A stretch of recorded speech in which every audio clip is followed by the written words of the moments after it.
Sir, बोला साहेब. BPL आणि APL मध्ये फरक काय? बघा आता काय झालंय, above poverty line, below poverty line. Actually ही निरपेक्ष दारिद्र्याचा एक भाग आहे.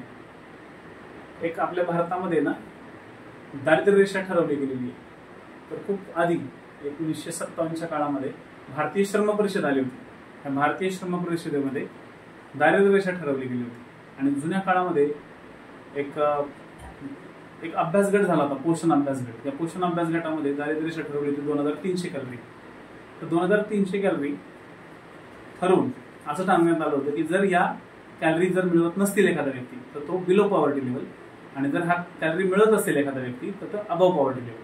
नंतरच्या काळात अलग समिती आली आणि अलग समितीने दारिद्र्याच्या टोपलीत अन्न ही घटक समाविष्ट करून अन्न या घटकाच्या आधारावरती 2400 ही कॅलरीजचं निकष ठरवलं ग्रामीण भागासाठी, आणि शहरी भागासाठी 2100. ओके.